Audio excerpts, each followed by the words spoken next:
what people experience in the universities is then reinforced, of course, by the media, by the cultural establishment, by the churches. And specifically, it is the morality and way of looking at the world of the classes that are sheltered from the market by the circumstance that they live from taxes. Marxism-Leninism ideology is being pumped into the soft heads of at least 3 generations of American students without being challenged. The result you can see. Most of the people who graduated in the 60s now occupying the positions of power in the government, civil service, business, mass media, educational system. You are stuck with them. The psychological shock when they will see in future what the beautiful society of equality and social justice means in practice. Even if I take him by force to the Soviet Union and show him concentration camp, he will refuse to believe it. When a military boot crashes his, then he will understand, but not before that. That's the tragic of the situation. This is what will happen in the United States if you allow all these schmucks to bring the country to crisis, to promise people all kind of goodies and the paradise on earth, to destabilize your economy, to eliminate the principle of free market competition, and to put a big brother government in Washington, D.C.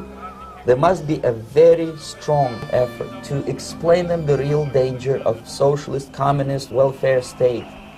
If people will fail to grasp the impending danger of that development, nothing ever can help United States. You may kiss goodbye to your freedom.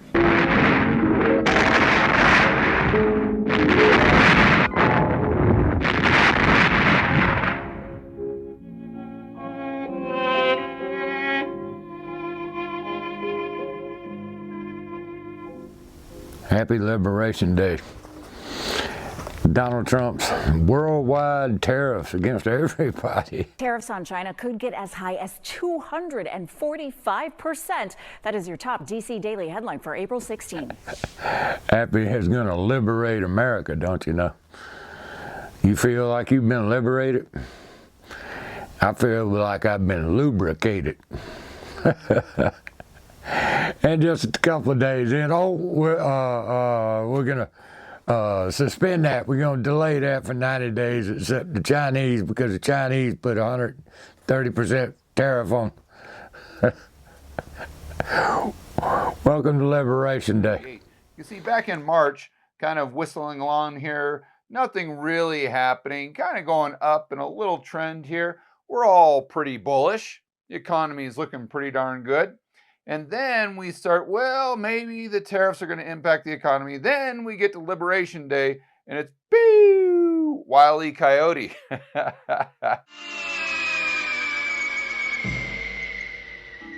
But since that time, we have had massive volatility. Why? Because it's really revolving around the tariffs. Now, the volatility, I'm not saying the economy, but this big move down is because the tariffs were a lot bigger than expected. And then we get this, oh, just joking, we're going to pull back some of the tariffs or do a 90-day freeze, and stock market rips higher. And then it's like, yeah, well, that uncertainty is still in the market, so then the market tanks. Then we get Trump coming out and saying, yes, we are going to pause 90 days. The market goes up by the highest amount we've ever seen in human history, at least on the NASDAQ. And then we get more uncertainty. So we're just going back and forth in this game of ping pong based on what is happening in the headlines with the Trump tariffs. Donald Trump plays deal maker over the world trade and got everything screwed up. Of course, prices are going to go up anyway because of that. And stock market, now most people don't have anything in the stock market, and vast majority of people, if they do have it in there, is tied up in a 401k or some sort of government regulated retirement plan. And so they're stuck in there anyway, in their pension plan or whatever. So, you know, they're losing money, but there's not much they can do about it, because if they take it out, the government's going to penalize them anyway, and the government always wins.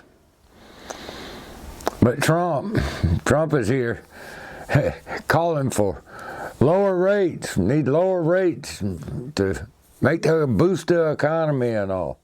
Well, lower rates has given us this problem that we have now called inflation, because lower rates incentivizes malinvestment and printing of more money, borrowing of more and more and more.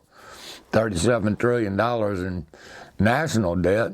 Whoever owes that, I don't know where I owe a damn dime of it. I didn't vote for none of that shit. Anybody that tells you you owe part of it, where? Well, I didn't sign up for it. Show me where I signed a contract with this crap. Trump said he's going to be the president of peace, peace president. He wants a peace prize and all, Nobel Peace Prize, piece of crap prize like Obama and all. Well, what does he do? He goes and starts bombing the hell out of Yemen because they're protesting and stopping all ships going to Israel because of Israel's genocide. Now, Donald Trump supported the genocide before he was even president. Just like his predecessor, Sleepy Joe Biden did. Give Bibi Netanyahu anything and everything he wants to kill as many Palestinians as he can, as many Semitic people as possible.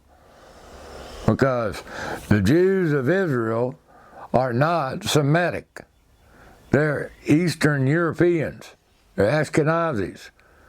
So how can you be anti-Semitic when you're against Zionism out of Eastern Europe? Netanyahu and his gang of terrorists. That's where terrorism came from. Well, they blew up their own people in the King David Hotel many, many moons ago. Performed all kinds of terrorist acts, trying to blame it on the Muslims and all. After a bomb explosion caused by terrorists on the British headquarters at Jerusalem, one entire corner of the King David Hotel, a building of 7 stories, was razed to the ground. The stone floors were cut clean. In scenes eerily reminiscent of New York 55 years later, the Jerusalem bomb was the beginning of terrorism as a media event, designed to capture the world's attention. The latest casualty list included 65 killed, 47 injured. The perpetrators, Zionist Jews, members of Menachem Begin's Irgun terrorist network. Begin, who would one day become Prime Minister of Israel, described this tactic as turning Palestine into a glass house, where the entire world was looking in. I think it was one of these acts of violence that, ahead of its time, I mean, in an era before CNN, before instantaneous news, was choreographed precisely to attract international attention. We were a minority, but we were a minority with a clear ideology that we must have a Jewish state to rebuild the state which was existing many, many hundreds of years ago. The bombing of the King David Hotel was perhaps one of the most significant terrorist incidents of the 20th century. For many decades, it actually held the infamous record of having killed the largest number of people. In a fight for liberty, you have always those who are more, call them extreme, or more adamant, or call them staunch, and they want it immediately, not to wait for the... And then you see them funding Hamas and making backroom deals and payoffs with the PLO and all. These people are just as much criminals as any other organization, perhaps more than any other organization on the planet. And Donald Trump stands right with them. Hell, they bailed him out more than once through bankruptcies. He's not a businessman. He's a good real estate guy, but when it comes to making money, this guy, what is it, 4 casinos went bankrupt? The real April Fools is April 15th. That's when the fools pay. That's when the fools pay the extortion fee. Because the government says so. The government says so. The government says so. And you call yourself free. You dumbass, you're a slave. You're a slave. April Fool's Day. April 15th is April Fool's Day. You're a fool if you believe that taxation is not theft. If you believe they're lies. If you believe government is the answer to every problem. And if you elect just the right people, that government will be a benevolent organization, to which it never can be. It's as anti-human as the devil itself. In good news, we had the state of Utah signed into law a ban on all fluoride in municipal water. Many communities across the country, they're tapping out on having fluoride in their public water systems. Health and Human Services Secretary Robert F. Kennedy Jr., who has long been a fluoride skeptic, says it needs to be removed. Now Utah is making waves over this and could actually become the first state to fully ban adding fluoride from its drinking water. But there's major pushback on the state's proposed ban. News Nation Now anchor Anna Koyman joins us with more. So, Anna, Utah could set a precedent with this. I mean, what's behind this new push? Yeah, fluoride, Markey, is in public water systems all across the country. And now there's a growing chorus against it, including our HHS Secretary, Robert F. Kennedy Jr. Utah may be the first state to lead the way. Why? Well, it's looking to become the first state to prohibit cities from adding fluoride into their water supply. So here's why. For the last century, it has been seen as one of the greatest public health achievements because it prevents tooth decay. But new research is showing a link between high fluoride levels and lowered IQ in children. Supporters of this ban, even including some doctors now, are saying that choosing tooth decay prevention over brain health is not worth the risk. Adding fluoride to the water supply is not the answer for preventing and treating cavities. And in fact, it could be very definitely contributing to things like hypothyroidism, a lower IQ in children. And the levels are too high. The amount that we're exposed to and children are exposed to on a day-to-day basis, that's where we run into problems. So a few months ago, a federal judge ordered the Environmental Protection Agency to issue regulations saying, quote, fluoridation of water at 0.7 milligrams per liter, the level presently considered optimal in the United States, is a risk he says is big enough for the EPA to need to act. Now, the judge adding this, that about 200 million Americans are getting drinking water with fluoride that's been added intentionally. According to the CDC, that's almost 73% of the U.S. population who use a community water source, so the majority of us. Now, on the flip side, fluoride supporters say those studies are alarmist and a ban would prey on the poor. We have a high level of tooth decay that is causing a lot of problems for the children in the community, and we would love to get the water fluoridated to get us up to levels with most of the United States. The amount of fluoride in community water systems is a really teeny tiny amount, 0.7 milligrams per liter, but that little bit is all we need to keep our teeth good and strong. Well, the nonprofit Fluoride Action Network shows us at least 4.2 million people are already living in communities without fluoridated tap water. Markey, if Utah's Governor Spencer Cox signs this fluoride ban, as many anticipate that he will, that number will certainly go up, and that ban could take effect in Utah in May.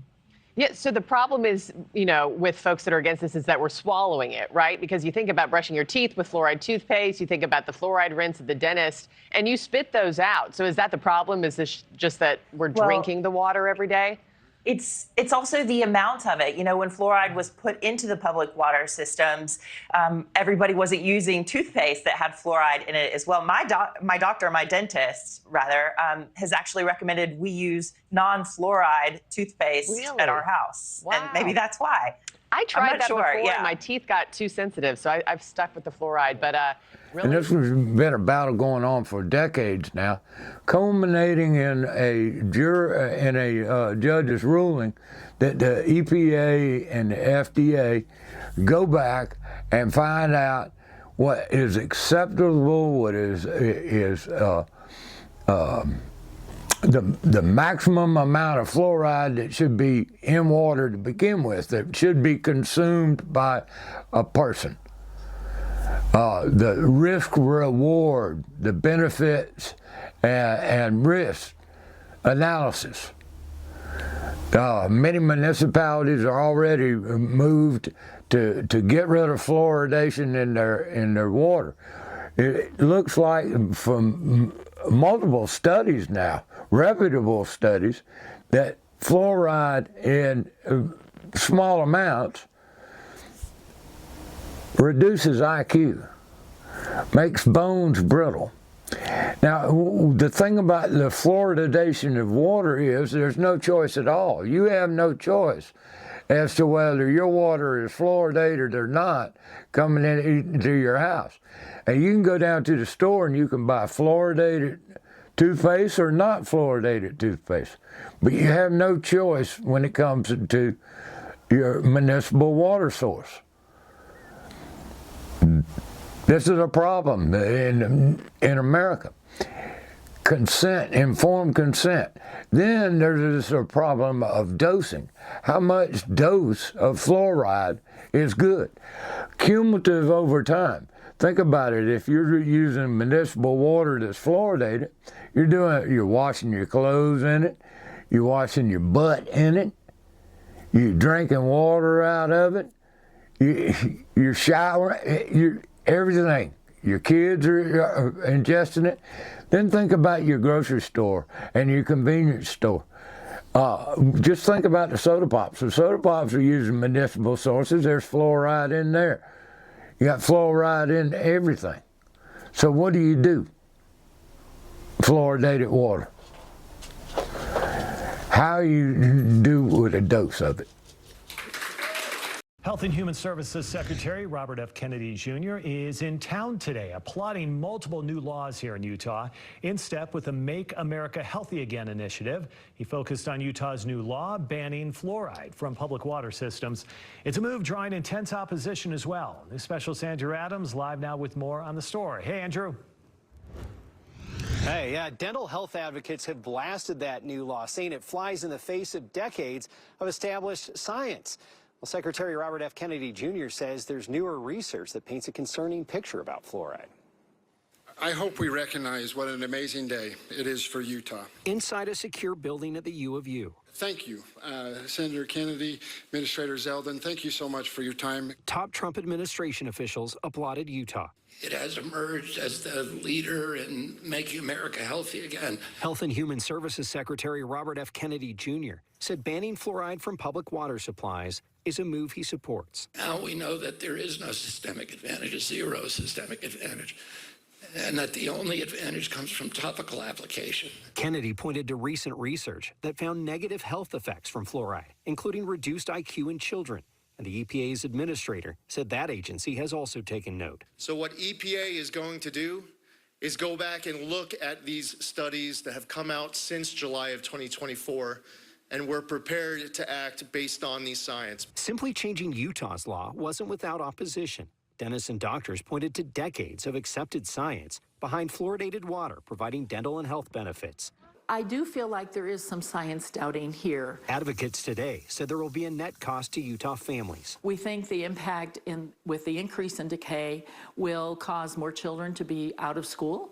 It'll cause more people to not be working. The science indicates that it affects kidney health, it affects liver health. Kennedy says he believes the benefit of removing fluoride from water supplies will become evident in time. And I'm very, very proud of this state for being the first state to ban it, and I hope many more will come.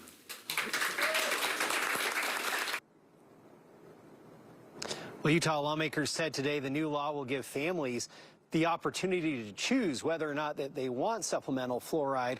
They also pointed out that the law makes it easier for families to obtain fluoride through a prescription.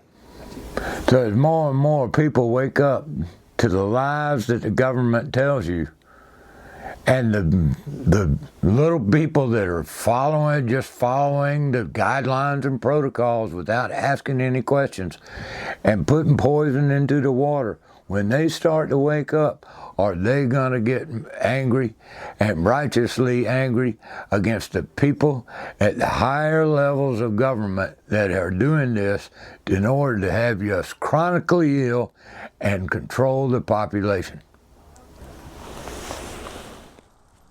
So we got Donald Trump all of a sudden pushing the Real ID Act, you know, where they're going to have a national ID.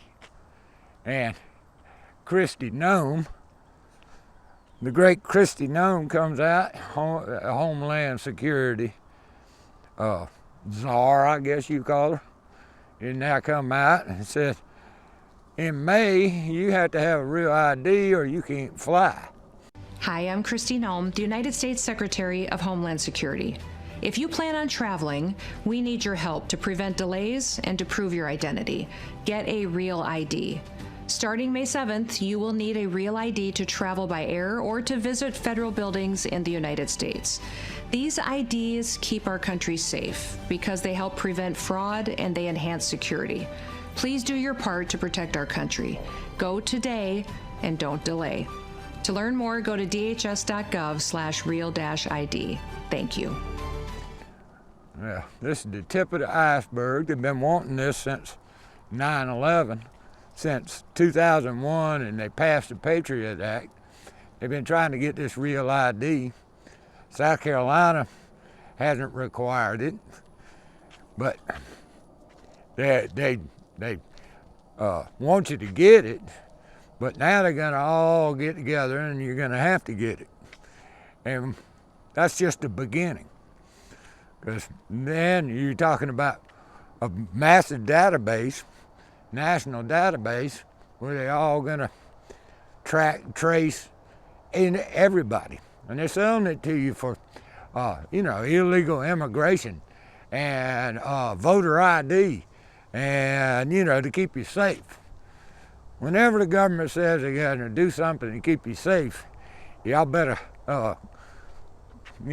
look around and make sure they ain't bullshitting you, because they bullshitting you.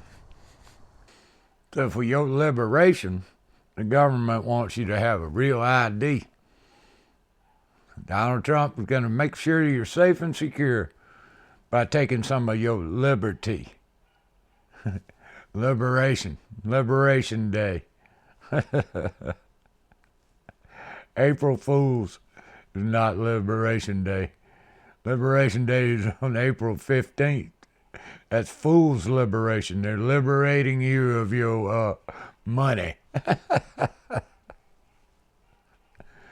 And then Donald Trump says, well, we don't want a CBDC, a central bank digital currency. We want stable coins. Stable coins. They're going to let the banks print their own stable coins. So you'll have a digital ID, a national database. That's why they're having all these data centers built. $500 billion investment in data centers. AI is going to be running everything. And free speech is dying here in America. Deporting people for speaking freely. At first they came for the green card holders, but I didn't say anything. I wasn't a green card holder. Then they came for any American. And shoot, there wasn't anybody else left to say anything. Then you got the Plantation CEO bombing the hell out of brown people in Yemen. Billions upon billions of dollar bills flying out, which you got to borrow from the Federal Reserve, who didn't print it out of thin air. At the same time, Trump's calling for lower rates, lower interest rates. Well, the national debt, if the interest rates get up to 5%, they're done. With all this debt rolling over, nobody wants the debt anymore. So Japan and China and all these places are selling their debt. And who's there to buy it? Well, nobody really wants it. So the Federal Reserve's buying it back. So in the end, who gets screwed? The middle class gets screwed by higher prices because of the tariffs, highest prices because of the inflation. And look at the housing market. The reason that it's gone up so high in the last 20 years is because of artificially low rates, driving prices higher and higher and higher. Now, starter homes at over $200,000. Middle class being destroyed. Thanks to what? The Federal Reserve and the monetary system. That Donald Trump, Joe Biden, it doesn't matter which one's behind the resolute desk. They're just puppets on a string. And we're even further down. We're just slaves on the plantation of Slavelandia.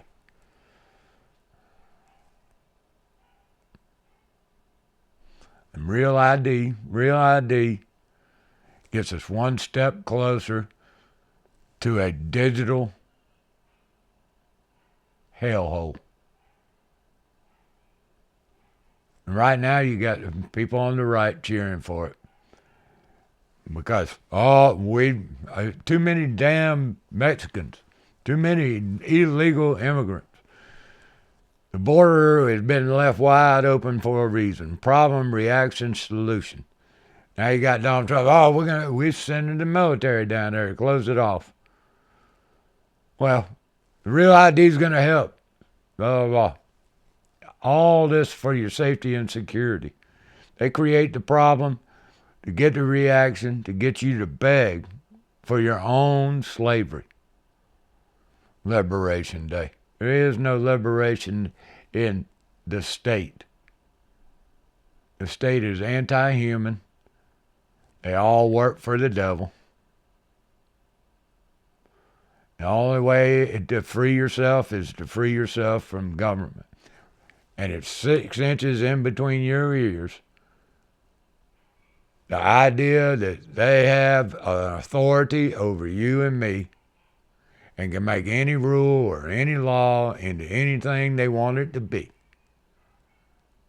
That makes a fool of you and me. And a slave to a beast system.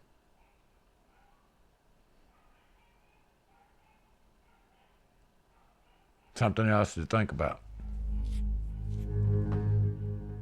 What are you going to do? When are you going to speak out? When are you going to say no? Till next time. The state is that organization in society which attempts to maintain a monopoly of the use of force and violence in a given territorial area.